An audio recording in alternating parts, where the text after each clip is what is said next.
In the dead of night, when the moon hangs heavy over the lands between, a howl pierces the eternal twilight of Caelid. It rises from the bestial sanctum, mournful and ancient, carrying across the scarlet rot-touched wastes like a prayer that will never be answered. This is Maliketh's lament, a sound that has echoed through countless nights, calling to a pack that will never come, singing to a sister who has forgotten his name. Within that haunting cry lies a truth so fundamental to the world of Elden Ring that it shapes the very nature of divinity itself. The shadow must always follow, even when the one casting it has turned away.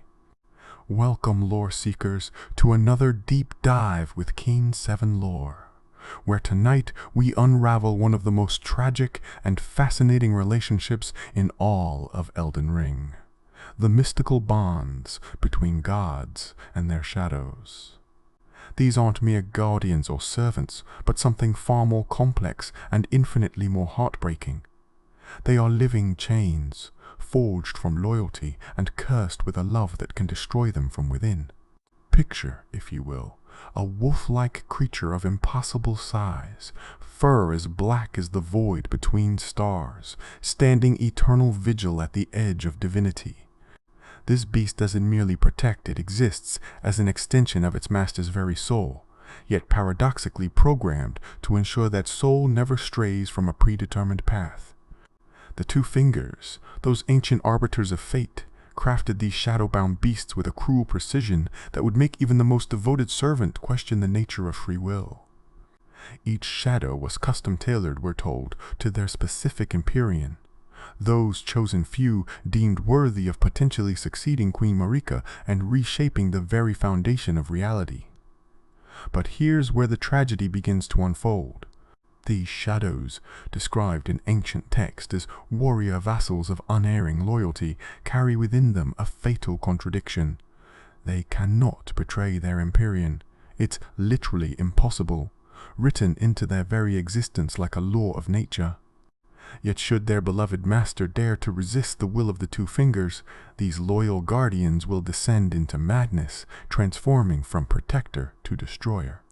Imagine being created to love someone so completely that betrayal is inconceivable, only to have that same creation mandate that you must destroy them if they exercise the very agency that makes them worthy of godhood. The wolf motif that runs through these shadows is no accident. Wolves in mythology have always walked the line between civilization and wildness, between loyalty to the pack and the call of savage freedom. In the lands between, an ancient legend states that wolves are the shadows of the Empyrean, and we see this reflected not just in Blaidd and potentially Maliketh, but in the aspirations of warriors like Vargrim, who sought to become a shadow himself, donning wolf armor in pursuit of that divine connection. There's something primal about the choice of wolves, creatures that understand hierarchy, that live and die by the bonds of the pack, yet carry within them an untamed spirit that can never be fully domesticated. The story we're about to explore isn't just about two loyal beasts and their divine masters. It's about the fundamental architecture of control that underlies the Golden Order itself, a system that we now know, thanks to revelations about Metyr, the Mother of Fingers, was broken from the very beginning. Every shadow's tale is ultimately one of serving a fraudulent system, of perfect loyalty given to imperfect gods who themselves serve a greater will that may have abandoned them eons ago. Consider the cruelty embedded in this design. The Empyrean system positions certain beings as potential vessels for godhood, candidates to reshape reality according to their vision. The two fingers, acting as intermediaries of the greater will, select these Empyreans and bind to them these shadowbound beasts. But here's the devastating truth revealed in the deepest ruins beneath the lands between. Metyr, the first envoy of the greater will and mother to all fingers, had already been abandoned by her cosmic master before the first Empyrean was ever chosen. The entire system of shadows and Empyreans was built on a foundation of divine abandonment. Yet it continues to function, grinding forward like a machine that doesn't know its creator has walked away. This cosmic abandonment adds layers of tragedy to every shadow's story. They serve with perfect loyalty, suffer with endless devotion, and face potential madness, all in service to a system that was fraudulent from its inception. The two fingers that assigned them their purpose were themselves broken entities, desperately maintaining an illusion of divine order, while their mother waited in vain for a sign that would never come. When you understand this context, the howls that echo through the lands between take on new meaning. They're not just calls of loneliness, but cries of existential anguish from beings trapped in a role defined by a lie. The physical nature of these shadows deserves attention too. They're described as half-wolves, beings that exist between beast and something more refined. Maliketh, the most powerful shadow we encounter, is called both Queen Marika's shadow and, mysteriously, her half-brother. The Japanese text offers interesting nuance here.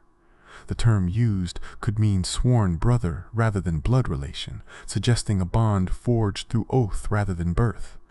This ambiguity runs through everything about the shadows. Are they created from nothing by the two fingers? Are they existing beings transformed and bound? The answer remains frustratingly elusive, perhaps intentionally so. We know that when the two fingers gave Blaidd to the lunar princess Ranni, he was described as a faithful follower, her very shadow, incapable of treachery.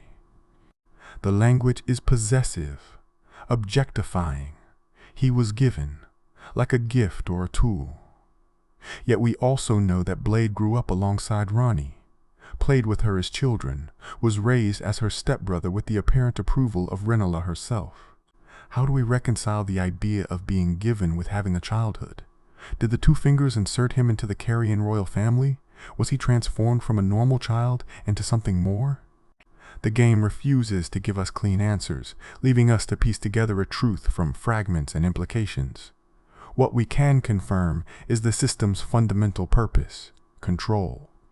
The shadows exist to ensure their Empyreans follow the right path, though whose definition of right we're following becomes increasingly questionable as we delve deeper into the lore. They're safeguards against rebellion, insurance policies written in flesh and bound with love. The two fingers understood that the greatest chains aren't forged from metal, but from emotion, and so they created beings whose very essence was devotion, whose greatest joy would be service, and whose deepest fear would be failing their purpose. The Empyrean system itself bears examination here. Not all demigods are Empyreans, only those specifically chosen by the two fingers as potential successors to Queen Marika. In the age we enter as tarnished, 3 Empyreans are named: Lunar Princess Ranni, Miquella the Unalloyed, and Malenia, Blaidd of Miquella. Each represents a different path forward for the lands between, a different vision of what order might replace the current one. Ranni seeks an age of stars and darkness, free from the influence of the greater will. Miquella pursued unalloyed gold, seeking to cure the curses that plagued him and his sister. Malenia, though an Empyrean herself, seemed more devoted to her brother's vision than pursuing her own godhood. But here's where things become curious and troubling. Of these 3 Empyreans, only Ranni clearly has a shadow blade, her loyal half-wolf companion. Where are the shadows of Miquella and Malenia? This absence is one of the most intriguing mysteries in Elden Ring's lore. Every piece of information we have suggests that shadows are standard issue for Empyreans, a package deal with the potential for godhood. Yet the twin Empyreans seem to lack these guardians entirely. Several theories attempt to explain this absence, each with different implications for understanding the shadow system. The first, and perhaps darkest possibility, is that Miquella and Malenia did have shadows once but killed them. We know both twins rejected the Golden Order fairly early in their stories. Miquella abandoned Golden Order fundamentalism when it failed to cure his sister's rot, turning instead to unalloyed gold and eventually more esoteric methods. If they had shadows, who would have gone mad upon their rejection of the Two Fingers path? Perhaps the twins made the brutal calculation that killing their shadows was necessary for their freedom. Another theory suggests the twins were never given shadows at all. Both were born cursed, Miquella with eternal youth, Malenia with scarlet rot.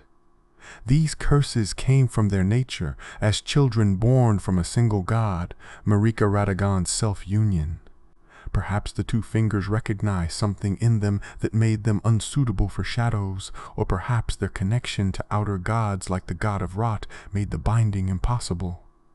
If shadows are meant to ensure loyalty to the greater will's design, what happens when an Empyrean is already claimed by another cosmic force?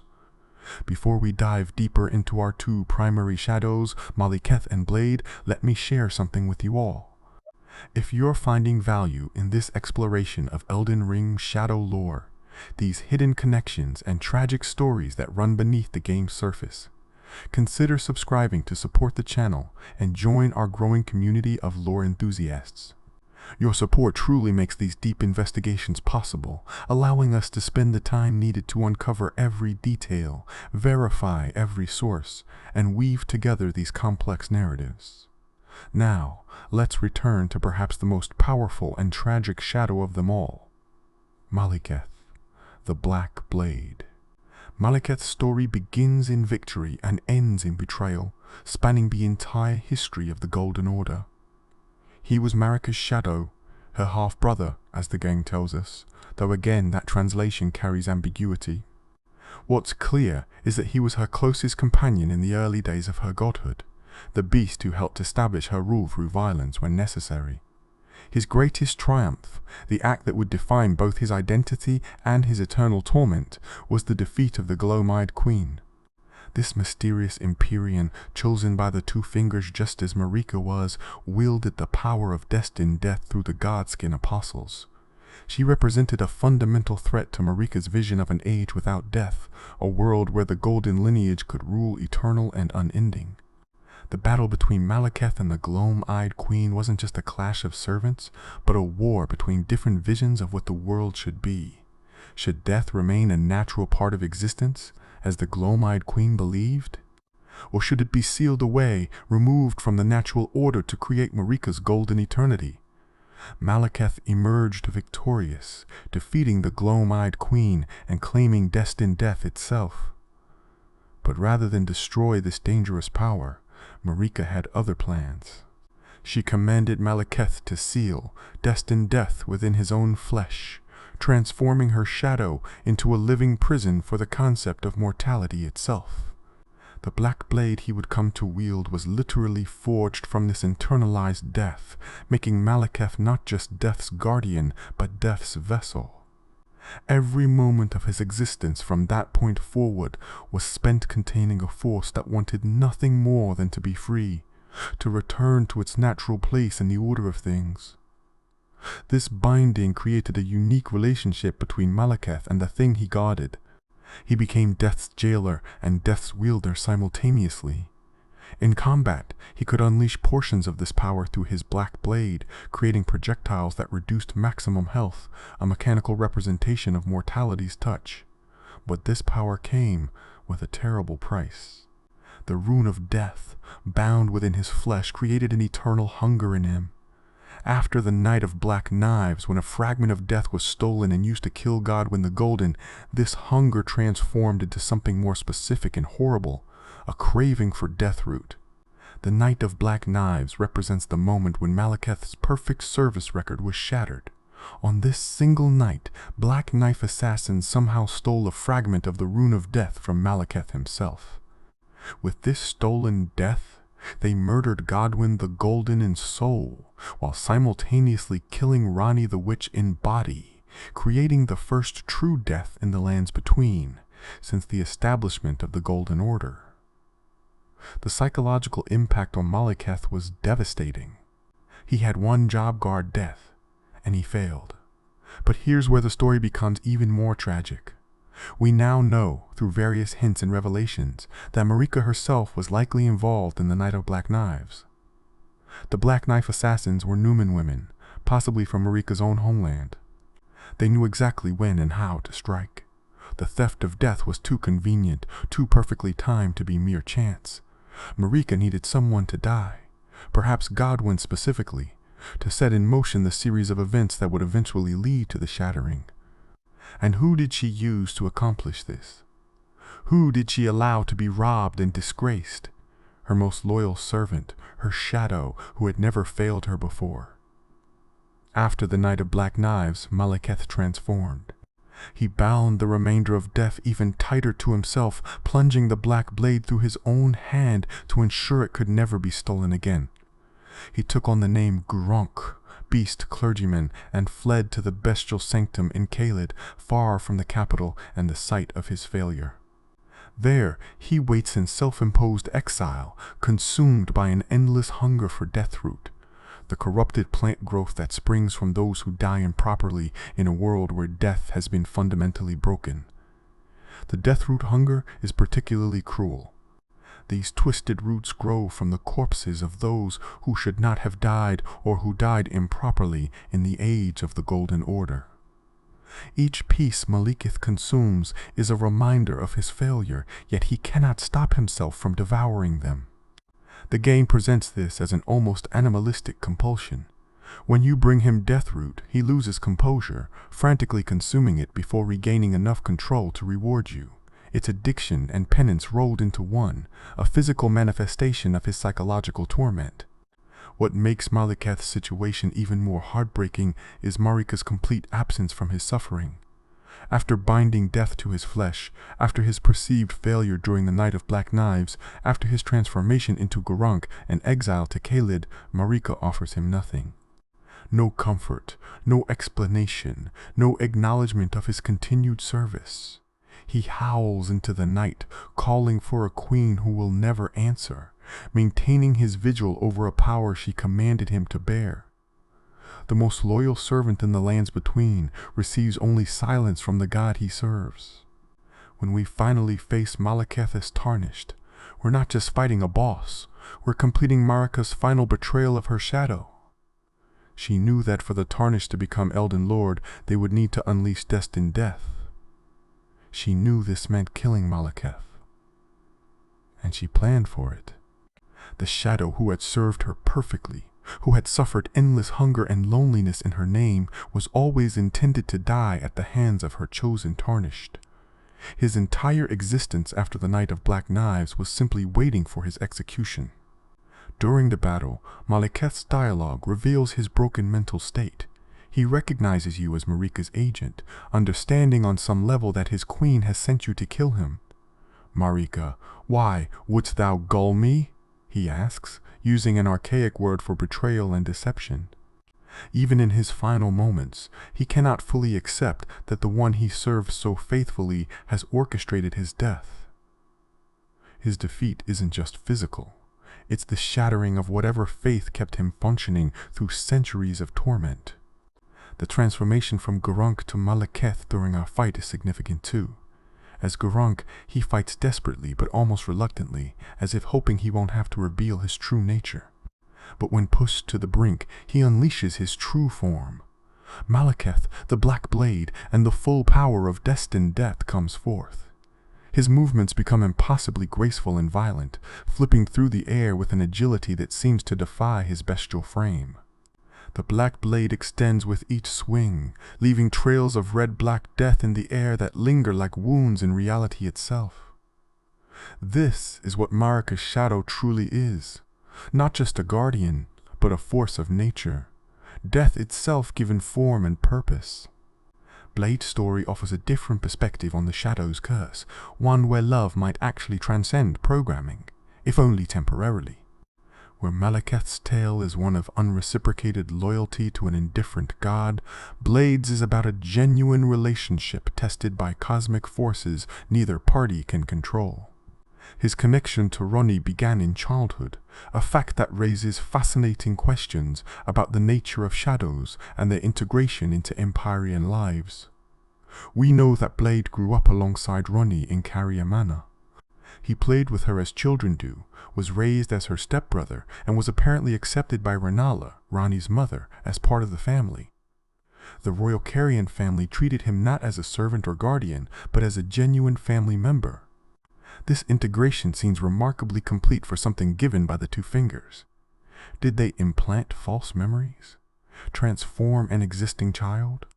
Or was Blaidd always meant to naturally integrate into Ronnie's life, with his shadow nature being something that would only manifest if needed?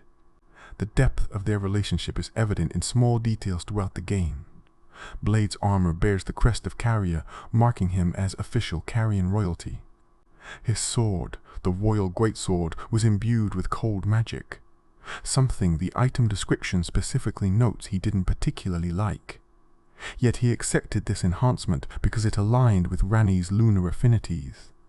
These aren't the acts of a programmed guardian, but of someone who makes personal sacrifices for someone they care about. When Ranni first began to plot against the Two Fingers, she must have known what it would mean for Blaidd.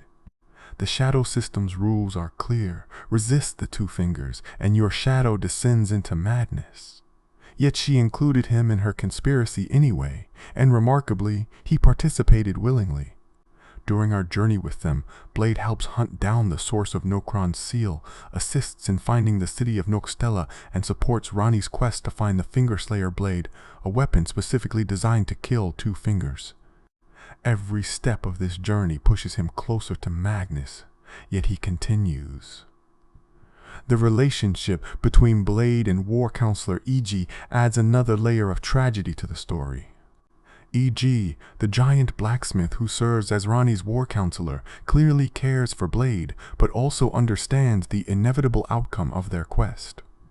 When Ranni goes to kill her Two Fingers, E.G. imprisons Blaidd in an evergaol, not out of cruelty but out of desperate hope that confinement might prevent the madness from taking hold. It's a futile gesture, the kind of thing you do when you have no good options left, but it speaks to the genuine affection these characters have for each other. Blaidd's reaction to his imprisonment is telling.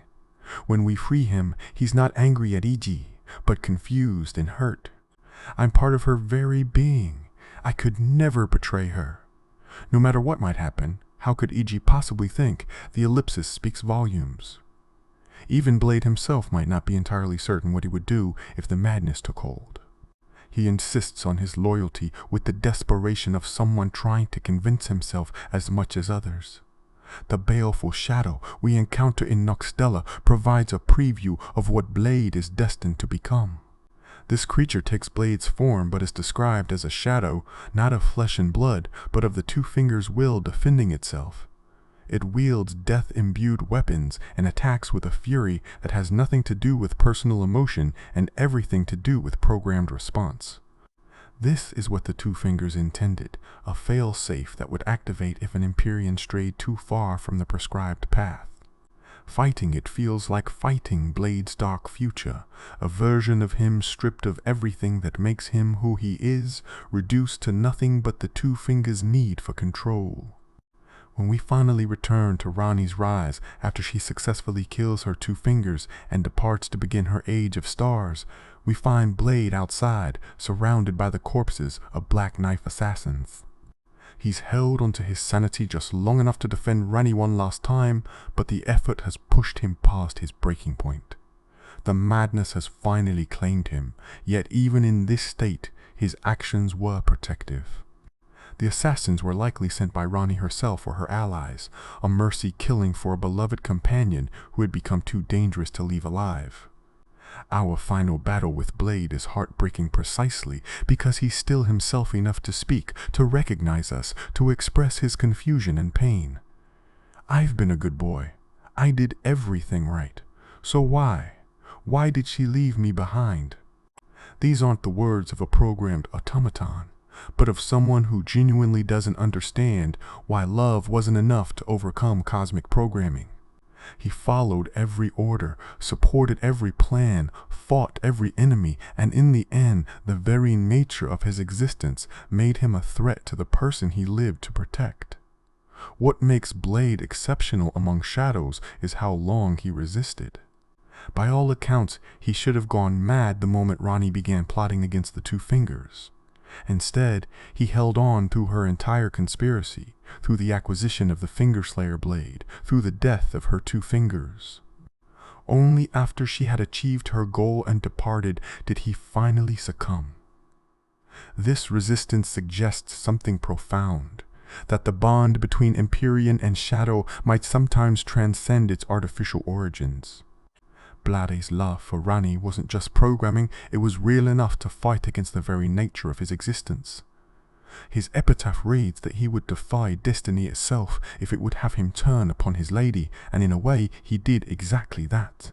He defied his destiny long enough for Ranni to achieve her goals, holding the madness at bay through sheer force of will. The tragedy is that defying destiny doesn't mean escaping it. It only means delaying the inevitable. The absence of shadows for certain Empyreans opens up troubling questions about the entire system. We've discussed Malenia and Miquella's missing shadows, but there's another Empyrean whose shadow situation remains unclear. The Gloam-Eyed Queen. This mysterious figure was chosen by the Two Fingers just as Marika was, wielded the power of destined death, and commanded the Godskin Apostles in an era before the Golden Order. Yet nowhere in the game do we find reference to her shadow. This absence could mean several things. Perhaps her shadow died in the battle with Maliketh, a shadow fighting a shadow for the fate of death itself. Perhaps she never had one, suggesting that not all Empyreans receive shadows automatically.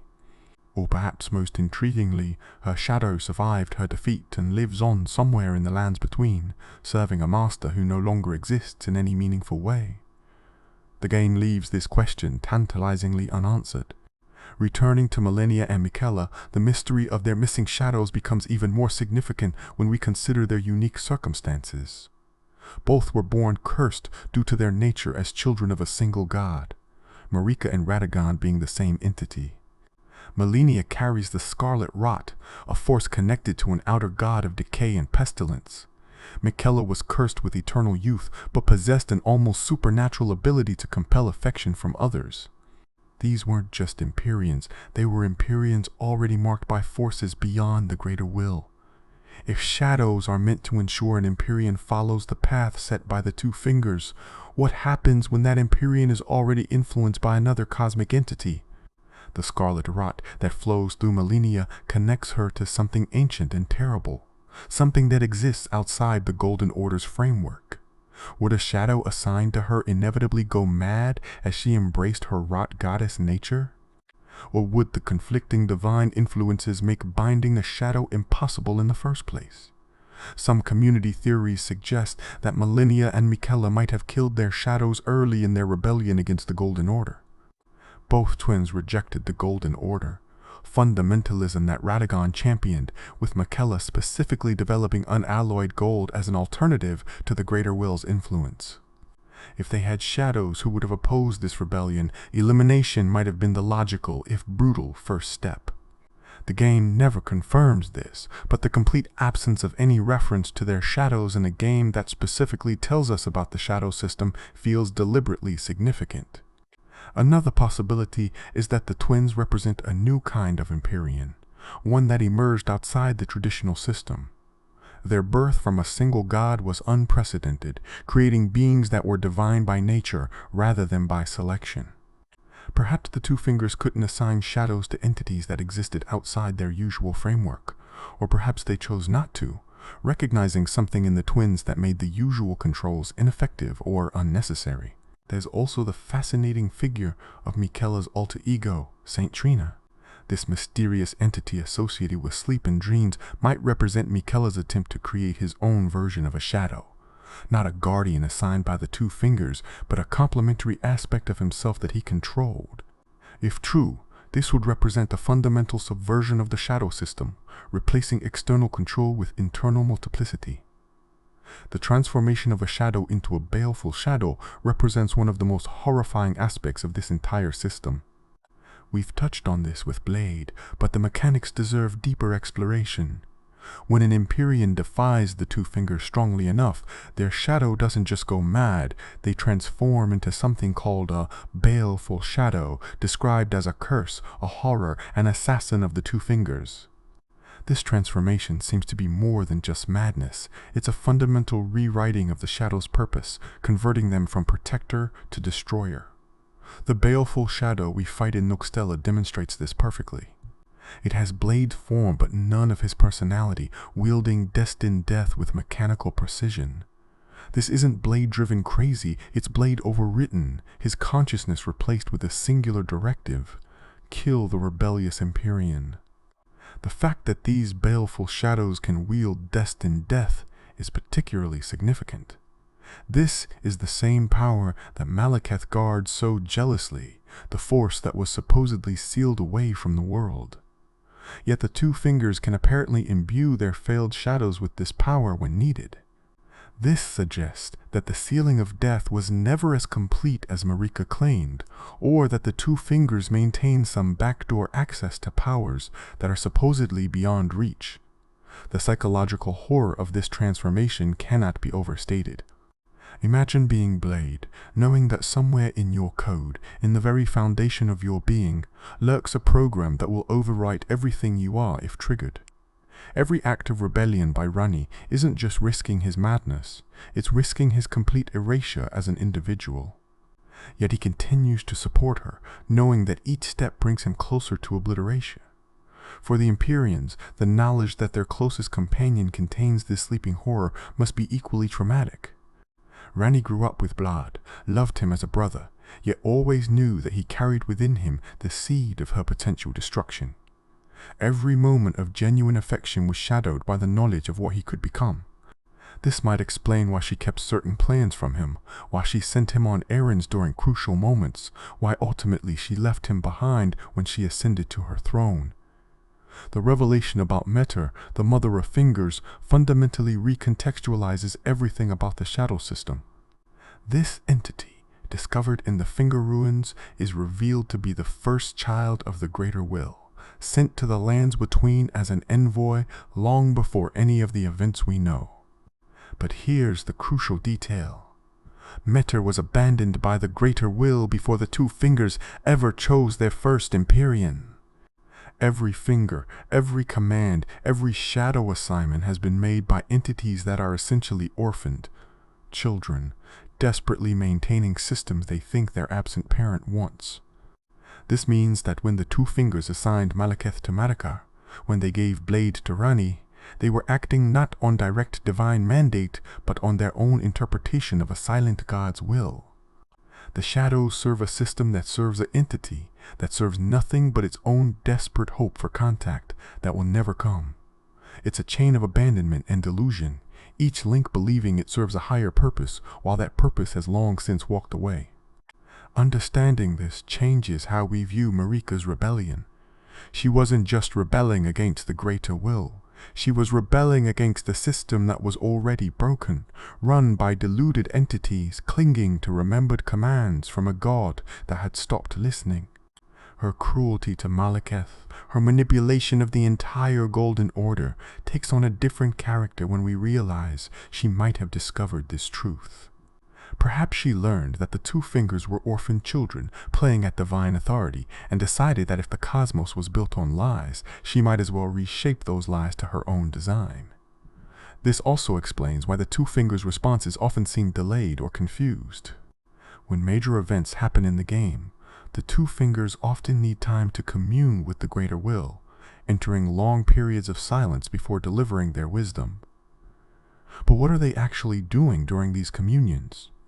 They're not talking to anyone. They're essentially guessing, trying to interpret cosmic silence in a way that maintains their authority. The shadows serve these confused, abandoned entities, programmed to enforce a divine will that the enforcers themselves don't truly understand.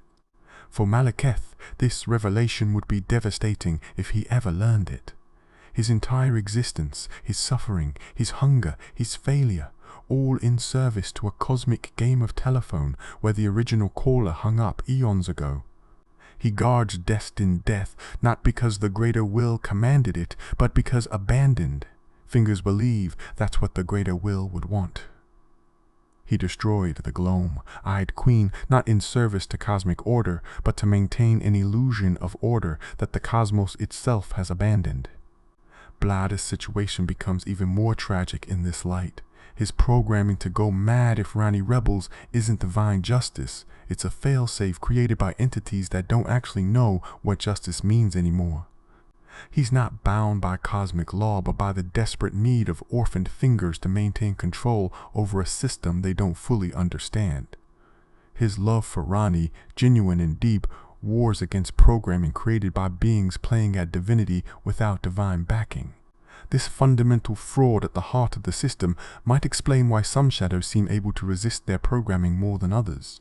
If the commands aren't truly divine, but merely the desperate controls of abandoned entities, then perhaps strong enough will or love can sometimes overcome them. Blaidd's extended resistance to madness, lasting far longer than should have been possible, might be evidence that the shadow system's controls are weaker than they appear. Not divine mandates, but artificial constructs that can occasionally be overcome. The pattern of abandonment runs deep through every level of this system. The greater will abandoned Metyr. Metyr's children, the Two Fingers, were thus abandoned by proxy. The Two Fingers create shadows who are inevitably abandoned by their Empyreans, either through rebellion like Ranni, indifference like Marika, or absence like with Malenia and Miquella. Each layer of this cosmic hierarchy involves entities desperately serving those above them while being fundamentally disconnected from any real purpose or reciprocal care. This might be the cruelest aspect of the shadow system. It perpetuates abandonment as a fundamental principle. Shadows are created to be ultimately disposable, their love and loyalty tools to be used and discarded when no longer convenient. They're designed to go mad if their purpose conflicts with their programming, ensuring they'll either serve or self-destruct. There's no retirement for a shadow, no happy ending, no scenario where their service is rewarded with freedom or peace. When we look at the emotional resonance these characters have with players, it's precisely because of this tragic construction. Maliketh and Blaidd aren't just boss fights or NPCs, they're representations of a particular kind of tragedy that feels deeply familiar. They embody the pain of unreciprocated loyalty, of being used by those we love, of serving systems that don't serve us back. In Maliketh's endless hunger and Blaidd's desperate confusion, we see reflections of real-world experiences with toxic relationships, religious trauma, and systematic oppression. The shadow system also raises uncomfortable questions about the nature of love and free will. Is Blaidd's love for Ranni genuine if he was programmed to feel it? Does Maliketh's loyalty have meaning if he had no choice but to be loyal? The game suggests that the answer is complicated. That even programmed love can become real through lived experience. That loyalty chosen moment by moment despite programming might be more meaningful than loyalty freely given. Blaidd's resistance to his madness, fighting against his very nature to protect Ranni just a little longer, suggests that somewhere in that programming, genuine choice emerged. Yet the system itself doesn't care about these philosophical questions.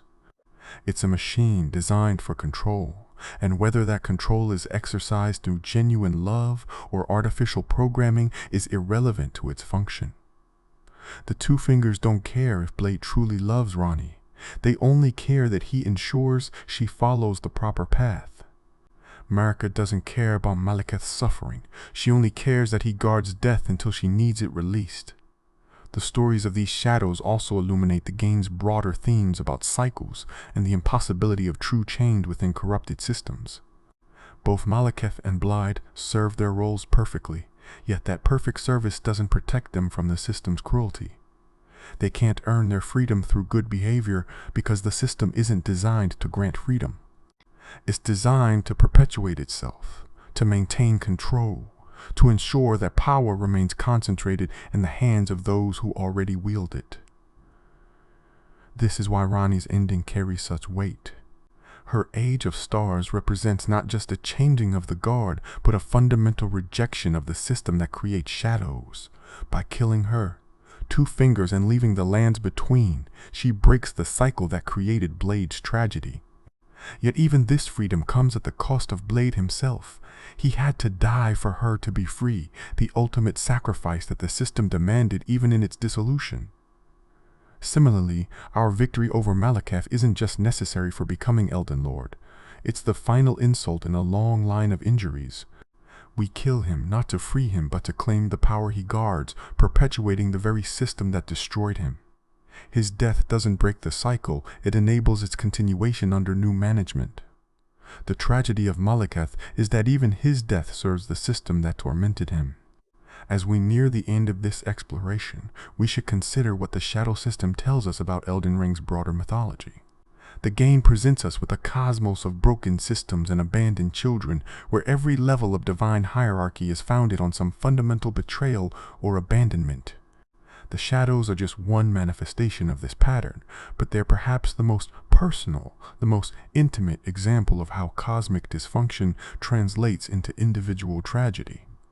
The relationship between gods and their shadows ultimately reveals the hollow nature of divinity in the lands between. These aren't benevolent deities caring for their servants, but entities using every tool at their disposal to maintain power they may not deserve. The shadows serve as both sword and chain, enforcing the will of gods who themselves serve broken systems, who themselves might be abandoned by whatever greater powers once cared about this reality. When Maliketh howls in the bestial sanctum, he's not just calling for Marika, he's crying out against the fundamental loneliness of existence in a cosmos that creates servants but not companions, tools but not partners. His howl carries across Caelid like a question that will never be answered. Why must loyalty be met with indifference? Why must service end in betrayal? Why must love be programmed rather than chosen?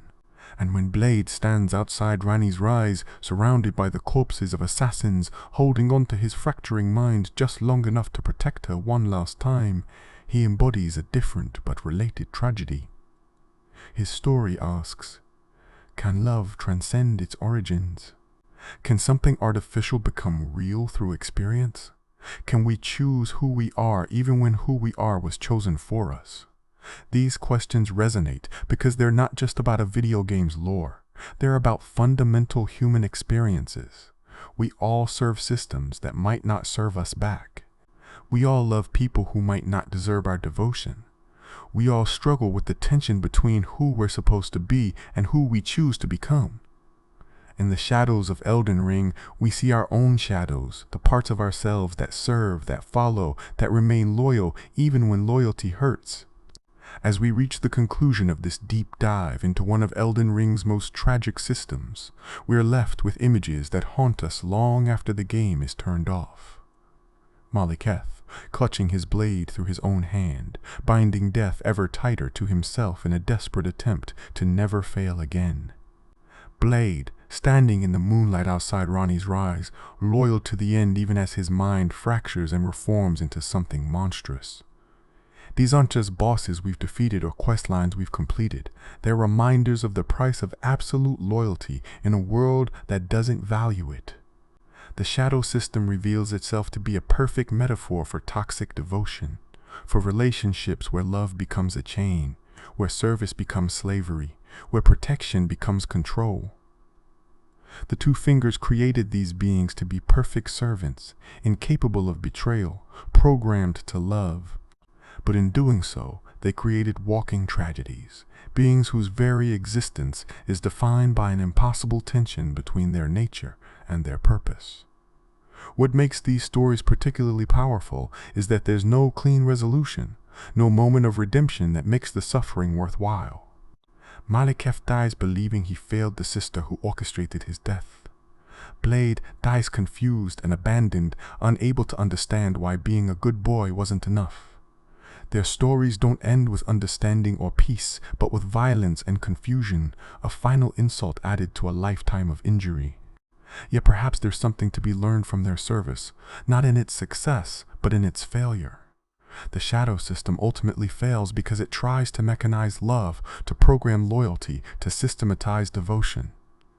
Real relationships, the game seems to suggest, cannot be forced or programmed.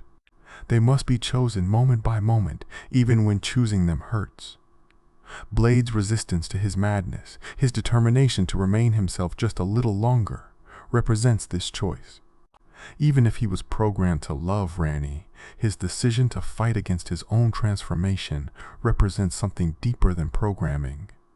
It represents will asserting itself against nature, choice emerging from the space between what we are and what we're meant to be. The community of Elden Ring players has spent countless hours debating these shadows, theorizing about their origins, mourning their fates. We see in them something that speaks to our own experiences with systems that demand loyalty but offer no reciprocity. How many of us have served institutions that used our devotion against us? How many of us have loved people who took that love for granted? The shadows of Elden Ring aren't just fantasy constructs. They're mirrors reflecting our own struggles with purpose, loyalty, and the search for meaning in systems that might be fundamentally meaningless. Consider how the game presents these relationships through environmental storytelling. The bestial sanctum where Maliketh waits is isolated, broken, surrounded by the death blight that represents his eternal hunger. It's a place of exile, self-imposed but necessary, where the greatest servant of the Golden Order hides from the very order he helped create. The architecture itself tells the story. Crumbling stone, encroaching wilderness, a place forgotten by time and goddess alike. This is what perfect service earns in the lands between, not a throne beside your master, but a ruin where you can suffer in private. Similarly, the area around Ranni's Rise, where we find Blaidd, is significant. He dies just outside the tower, unable to enter, forever separated from the one he lived to protect. Even in madness, even in death, he couldn't bring himself to actually pursue Ranni into her sanctuary. The invisible barrier between them, architectural, psychological, existential, defines their entire relationship. He could be her shadow, her protector, her companion, but never truly her equal, never truly free to choose his own path. The game's mechanical treatment of these characters reinforces their narrative tragedy. Maliketh is one of the most challenging bosses in the game, requiring players to overcome not just his physical prowess, but the power of destined death itself. His difficulty isn't just gameplay, it's narrative. He's been holding back death itself for so long that releasing it, even in battle, creates an almost insurmountable challenge. We don't just fight Maliketh, we fight centuries of suppressed mortality given form. Blaidd, conversely, is a relatively simple fight when we finally face him. He's already broken by the time we arrive, his mind shattered, his legendary skill reduced to desperate swings. The ease with which we can defeat him is its own tragedy. This legendary warrior, this shadow of an Empyrean, reduced to just another enemy to overcome. The game doesn't give him a grand boss arena or a dramatic second phase. He dies in front of the tower he can no longer enter, and the world barely notices. These mechanical choices reflect a deeper truth about how the game views these characters. They're not the protagonists of their own stories. They're obstacles in ours, or at best, tragic figures whose suffering provides texture to the world. The game acknowledges their tragedy, but doesn't offer redemption or resolution. They exist to serve their purpose in the larger narrative, much as they existed to serve their Empyreans. Even in death, they're still serving someone else's story. The shadows also connect to Elden Ring's broader meditation on the nature of identity and selfhood. In a world where gods can be multiple people, Marika, where death can be removed from the natural order, where cosmic entities abandon their children. What does it mean to be an individual? The shadows exist in a liminal space between self and other, independent beings who are also extensions of their Empyreans. They have their own personalities, their own desires, their own pain, yet they're fundamentally defined by their relationship to someone else. This question of identity becomes even more complex when we consider the transformation into baleful shadows. Is a baleful shadow still the original shadow, just maddened? Or is it something else entirely, wearing the shadow's form but lacking their essential self? The game suggests it might be the latter, a kind of death of the self that leaves the body animated by pure purpose. In becoming baleful, the shadow loses what made them who they were, reduced to nothing but the two fingers' need for control. The tragedy deepens when we realize that both Maliketh and Blaidd died believing they had failed. Maliketh saw his death as the final proof of his inadequacy. He couldn't protect death, couldn't serve Marika properly, couldn't even die with dignity. His last words, wondering why Marika would betray him, suggest he never understood that his entire purpose was to eventually be discarded. Blaidd died confused, wondering why being good wasn't enough, why following all the rules still led to abandonment. Neither shadow achieved the peace of understanding their role in the larger game. Yet perhaps there's a strange kind of honor in their ignorance. They died believing in something, even if that something was a lie. They maintained faith in a system that had failed them, loyalty to masters who had abandoned them, love for those who could never fully reciprocate. In a cosmos defined by cynicism and betrayal, their sincerity stands out as almost heroic, even if it's the heroism of the deceived. The implications of the shadow system extend beyond just these individual tragedies to question the entire structure of divinity in Elden Ring. If gods need shadows to keep them in line, what does that say about gods? If divinity requires external enforcement to prevent corruption, is it truly divine? The shadows reveal that even godhood in the lands between is conditional, limited, and ultimately controlled by forces that might themselves be diluted or abandoned. This brings us to one of the most profound questions the shadow system raises. What would happen to a shadow whose Empyrean achieved true godhood? If Ranni completes her Age of Stars, if Miquella had succeeded in his plans, if Malenia had fully become the goddess of rot, what happens to their shadows? Do they finally find peace? Do they transform into something else? Or do they remain forever in their liminal state, serving gods who have transcended the very system that created them? The game doesn't answer these questions directly, but the implications are haunting. Even transcendence in Elden Ring seems to require sacrifice, specifically the sacrifice of those who helped make transcendence possible. The shadows enable their Empyreans to become gods, but that very transformation might render the shadows obsolete, relics of a system their masters have outgrown. As we reflect on these stories, on Maliketh's howls echoing through Sealed and Blaidd's confused last stand, we see that the relationship between gods and their shadows is ultimately about power and its costs. Power in Elden Ring is never free. It demands sacrifice, usually from those who didn't choose to make it. The shadows pay the price for the Empyrean's divinity, suffering so their masters can ascend, dying so their masters can be free. The brilliance of Elden Ring's narrative is that it doesn't judge this system explicitly. It simply presents it in all its cruel complexity and asks us to witness. We see Maliketh's suffering, Blaidd's confusion, the absence where Malenia and Miquella's shadows should be, and we're left to draw our own conclusions about what it all means. The game trusts us to recognize tragedy when we see it, to understand that sometimes the most profound horrors are systemic rather than personal. In the end, the shadows of Elden Ring remind us that every ascension has its casualties, every system its victims, every god its abandoned servants. They remind us that loyalty without reciprocity is its own kind of death, that love can be both genuine and compelled, that even the most perfect service might not be enough to earn care from those we serve. They stand as monuments to thankless devotion, and in their standing, they achieve a kind of dignity that their masters, for all their power, never quite manage. The howl that began this exploration, Maliketh's lament echoing across the scarlet wastes, takes on new meaning now. It's not just a call to a pack that will never answer or a sister who has forgotten. It's a cry of existential anguish from a being created to serve, programmed to love, destined to be abandoned. It's the sound of the shadow system itself, creaking under the weight of its own contradictions, maintained by entities that don't understand it in service to powers that have walked away. As we close this deep dive into one of Elden Ring's most fascinating and tragic systems, I want to thank you for joining me on this journey through shadow and sorrow. These stories of Maliketh and Blaidd, of loyalty and abandonment, of love both programmed and genuine, remind us why Elden Ring's lore resonates so deeply. It's not just about gods and monsters, but about the very human experiences of devotion, betrayal, and the search for meaning in systems that might be fundamentally broken.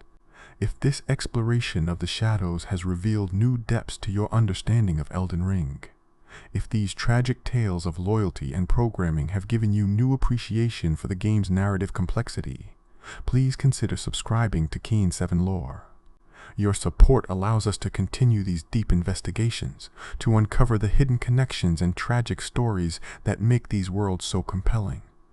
Join our community of lore seekers as we continue to explore the shadows cast by gaming's greatest stories, where every detail matters and every tragedy teaches us something about ourselves.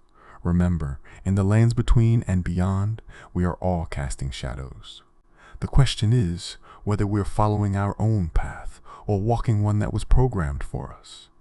Until next time, this has been Kian Savan Lore, reminding you that sometimes the most profound stories are told not by those who wield power, but by those who serve it.